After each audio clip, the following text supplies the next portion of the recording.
In the present podcast, we are going to discuss about global goal number 5, gender equality. This goal is related with both genders, male and female.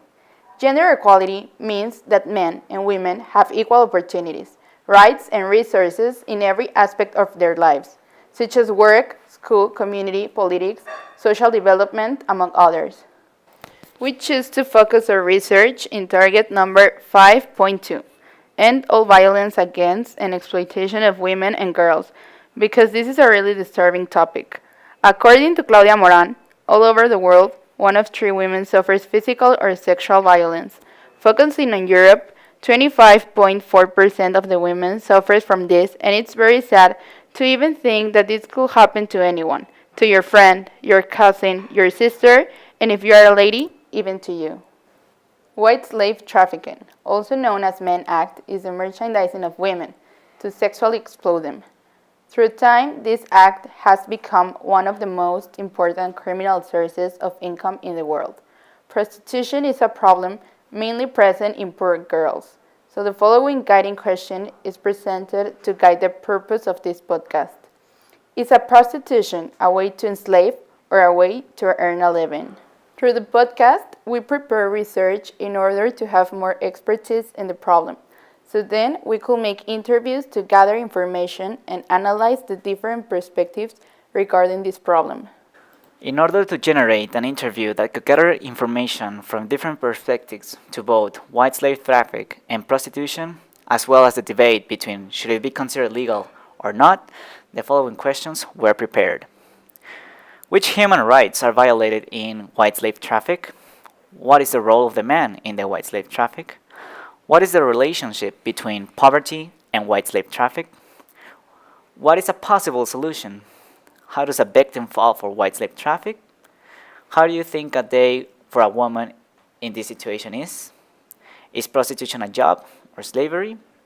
What are motives to work in prostitution? And should it be legal? And why? The first person to be interviewed was Eduardo González Velázquez, who has a doctorate in social sciences with specialty in history. From the interview, the following could be analyzed. His perspective is that the main human right to be violated is liberty. He thinks that there is 2 main reasons for white slavery to be so effective. The first one being the search to satisfy the lust of man, since due to demand there is supply, and the second one being poverty.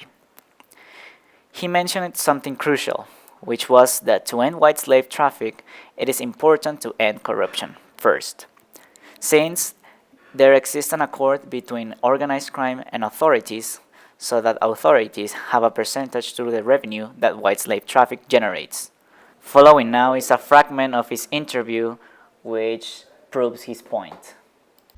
Bueno, en principio es acabar con la corrupción que existe, lo cual genera que las bandas de trata de personas puedan llevar a cabo esa actividad, puesto que hay un maridaje, un entendimiento evidente con las autoridades que permiten, a partir de un pago recibido, ¿verdad?, que estas actividades se generen. Another solution that he thought was to invest in culture and education, to reduce demand and generate well-paid jobs to reduce supply, since supply comes from deceived women that want to leave their situation of poverty and fall into white slave traffic.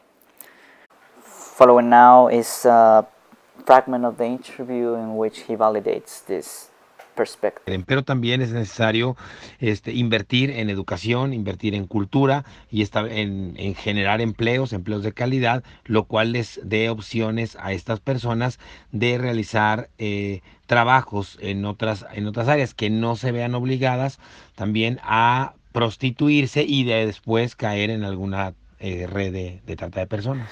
He also thinks that instead of prostitution being legal, what should be implemented are sanitation regulations and security measures so that women, through their consent, can safely be prostitutes.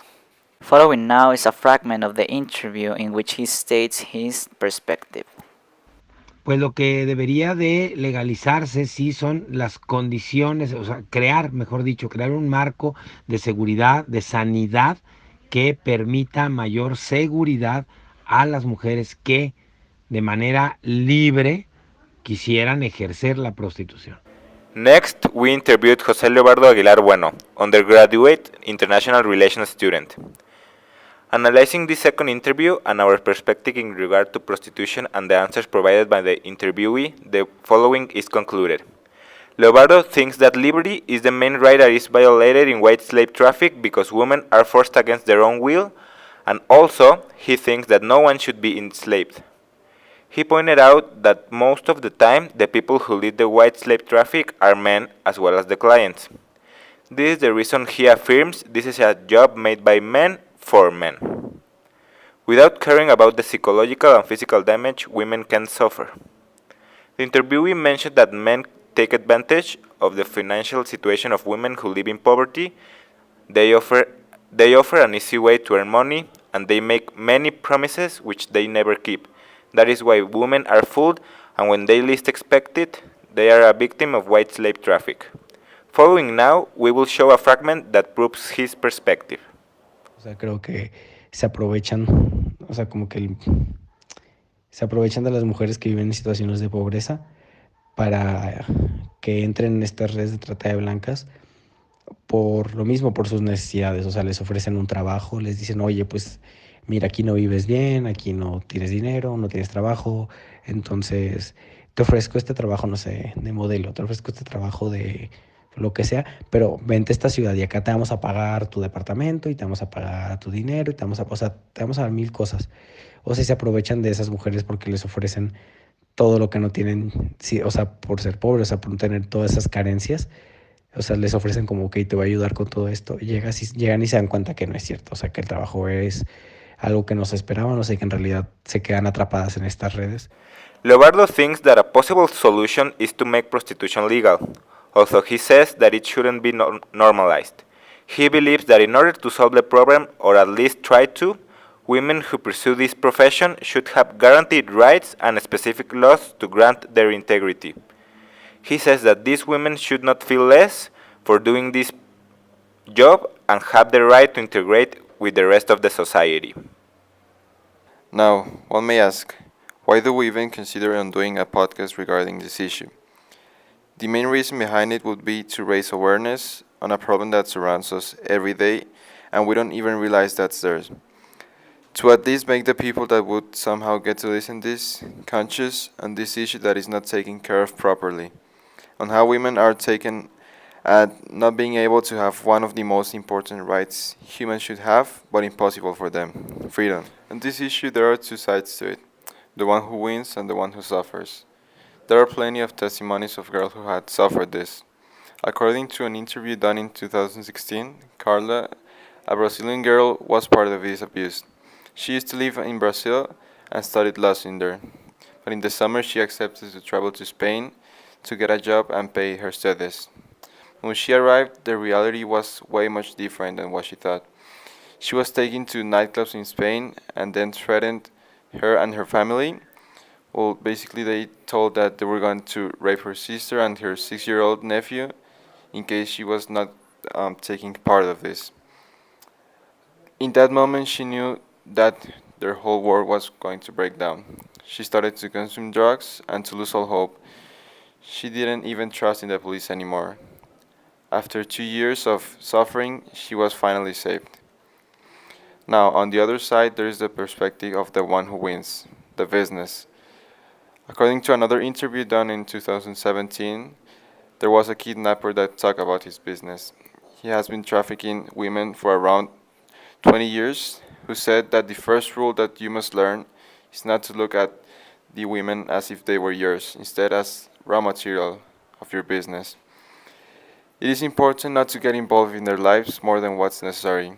They are just property. If you get involved in their lives or in their problems, you can get affected. This is evidence that proves that guys that traffic women only care about their money and they wouldn't even think twice to harm a woman physically or emotionally for its economic good. Also, this is a problem that indirectly affects other demographics, such as parents.